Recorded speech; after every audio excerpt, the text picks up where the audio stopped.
I'm 150 feet down an illegal mine shaft in Ghana. The air is thick with heat and dust, and it's hard to breathe.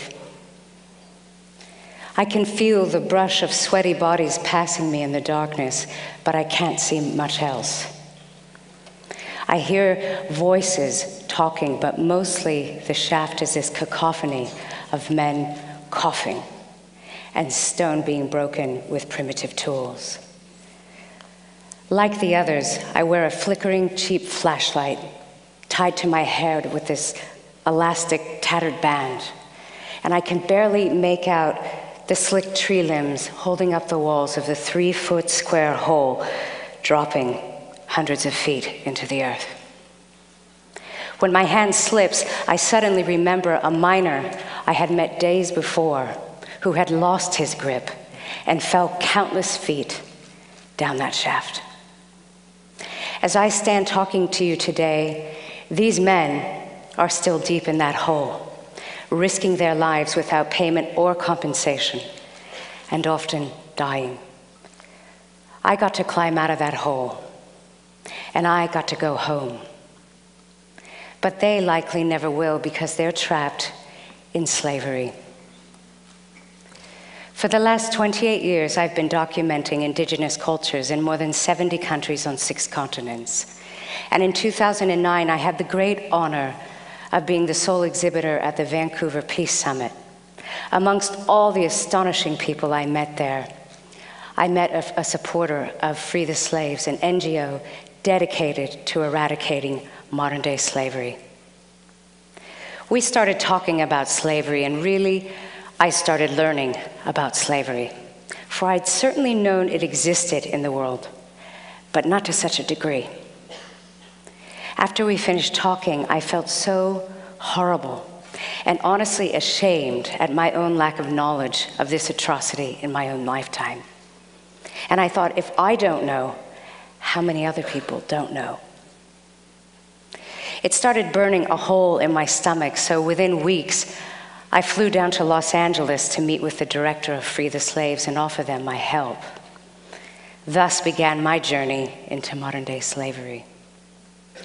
Oddly, I had been to many of these places before.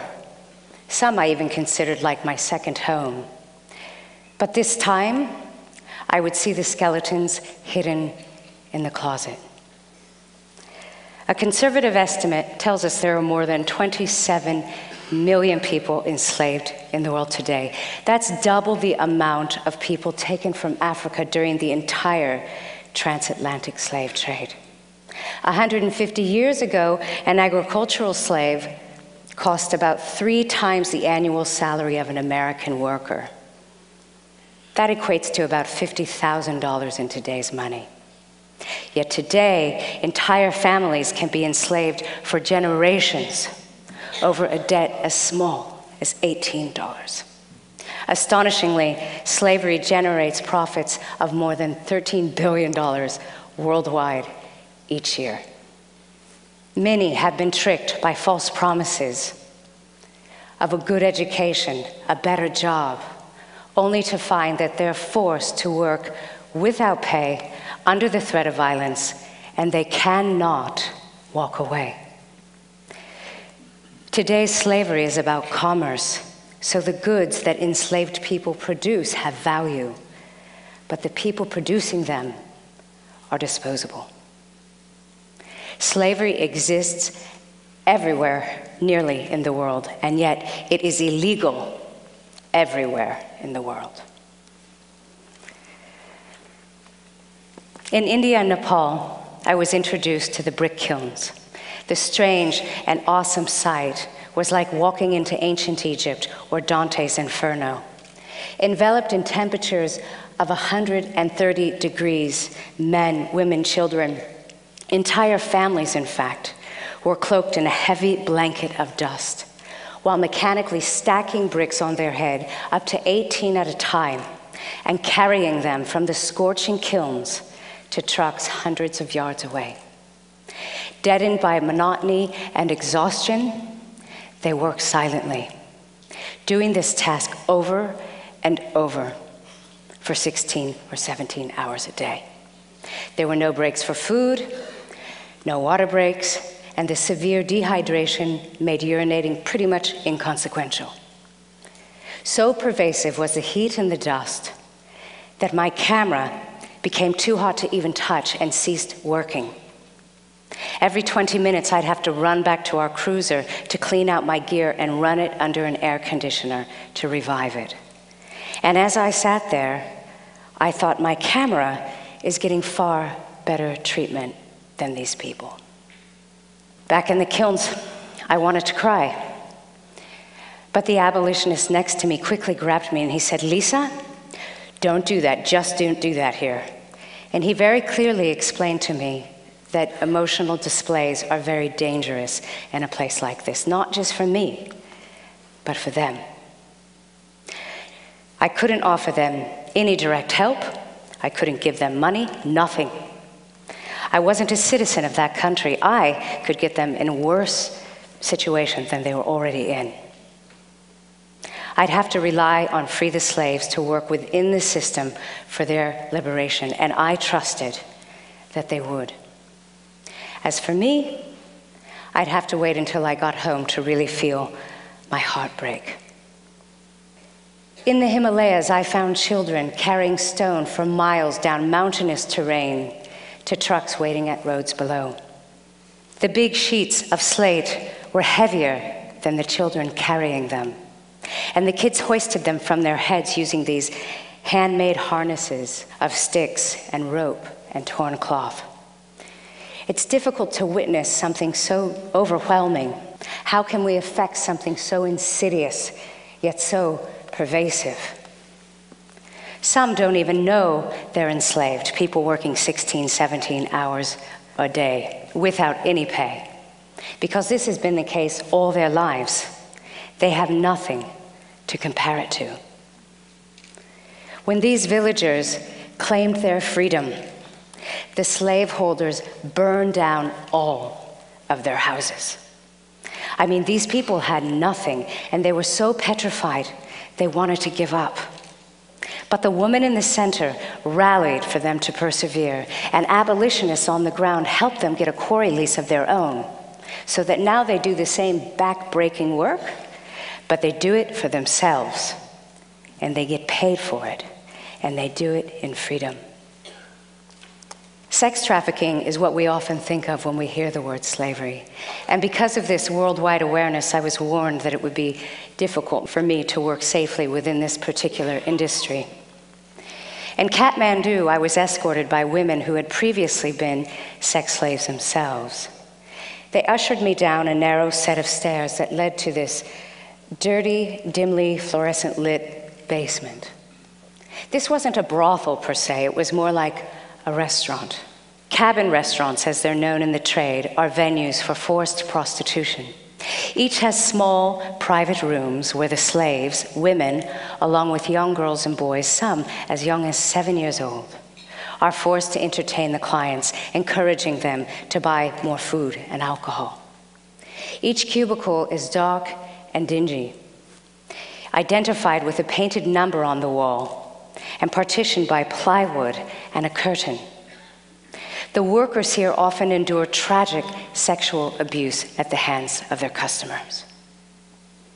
Standing in the near darkness, I remember feeling this quick, hot fear. And in that instant, I could only imagine what it must be like to be trapped in that hell. I had only one way out, the stairs from where I'd come in. There were no back doors. There were no windows large enough to climb through. These people have no escape at all. And as we take in such a difficult subject, it's important to note that slavery, including sex trafficking, occurs in our own backyard as well.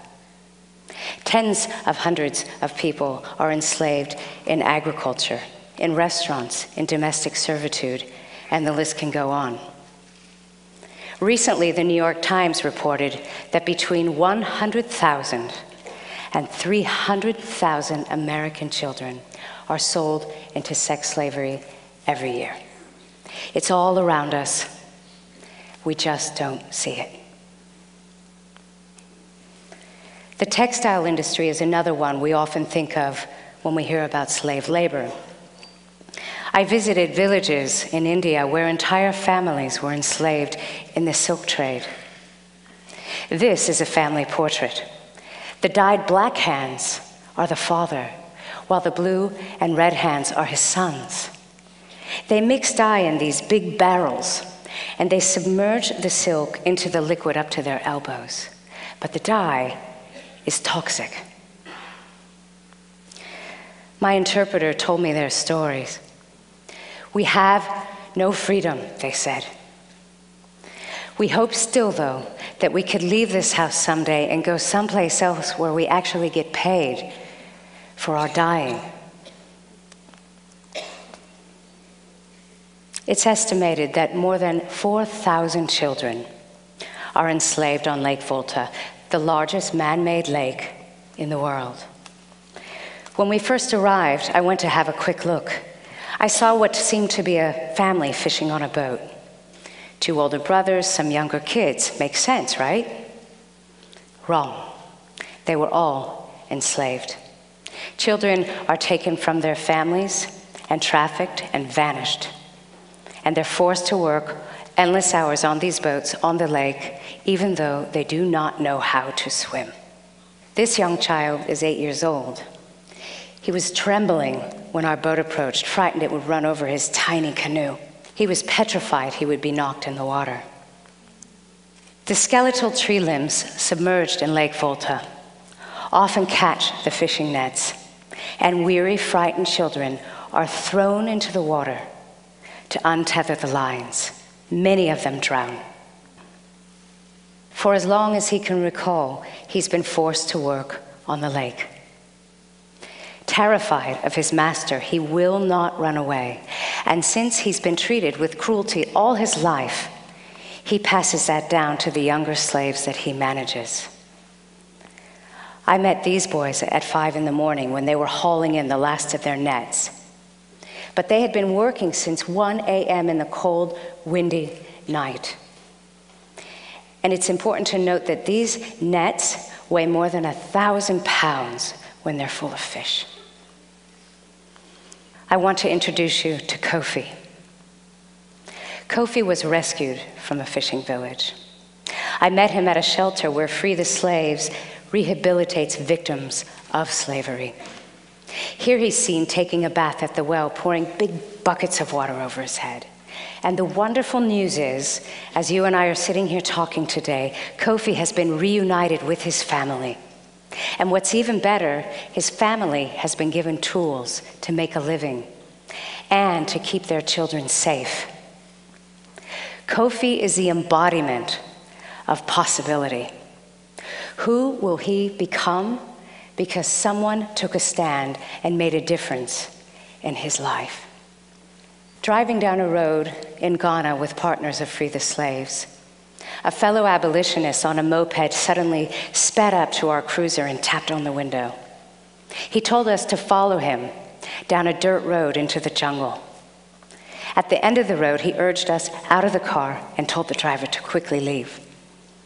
Then he pointed toward this barely visible footpath and he said, "This is the path, go."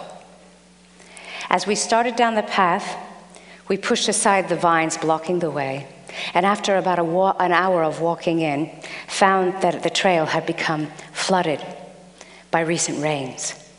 So I hoisted the photo gear above my head as we descended into these waters up to my chest. After another 2 hours of hiking, the windy trail abruptly ended at a clearing. And before us was a mass of holes that could fit into the size of a football field. And all of them were full of enslaved people laboring. Many women had children strapped to their backs while they were panning for gold, wading in water poisoned by mercury. Mercury is used in the extraction process. These miners are enslaved in a mine shaft in another part of Ghana. When they came out of the shaft, they were soaking wet from their own sweat. I remember looking into their tired, bloodshot eyes for many of them, had been underground for 72 hours. The shafts are up to 300 feet deep, and they carry out heavy bags of stone that later will be transported to another area where the stone will be pounded so that they can extract the gold. At first glance, the pounding site seems full of powerful men. But when we look closer, we see some less fortunate, working on the fringes, and children too. All of them are victim to injury, illness, and violence. In fact, it's very likely that this muscular person will end up like this one here, racked with tuberculosis and mercury poisoning in just a few years. This is Manuru. When his father died, his uncle trafficked him to work with him in the mines. When his uncle died, Manuru inherited his uncle's debt, which further forced him into being enslaved in the mines. When I met him, he had been working in the mines for 14 years. And the leg injury that you see here is actually from a mining accident, one so severe, doctors say his leg should be amputated. On top of that, Manuru has tuberculosis. Yet he's still forced to work day in and day out in that mine shaft. Even still, he has a dream that he will become free and become educated with the help of local activists like Free the Slaves. And it's this sort of determination, in the face of unimaginable odds, that fills me with complete awe. I want to shine a light on slavery. When I was working in the field, I brought lots of candles with me. And with the help of my interpreter, I imparted to the people I was photographing that I wanted to illuminate their stories and their plight. So when it was safe for them and safe for me, I made these images.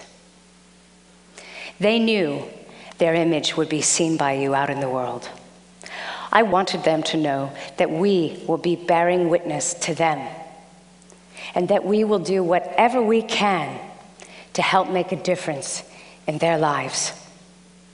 I truly believe if we can see one another as fellow human beings, then it becomes very difficult to tolerate atrocities like slavery. These images are not of issues, they are of people, real people like you and me, all deserving of the same rights, dignity, and respect in their lives. There is not a day that goes by that I don't think of these many beautiful, mistreated people I've had the tremendous honor of meeting.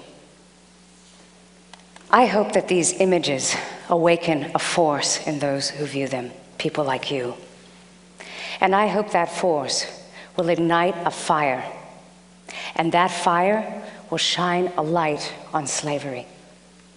For without that light, the beast of bondage can continue to live in the shadows.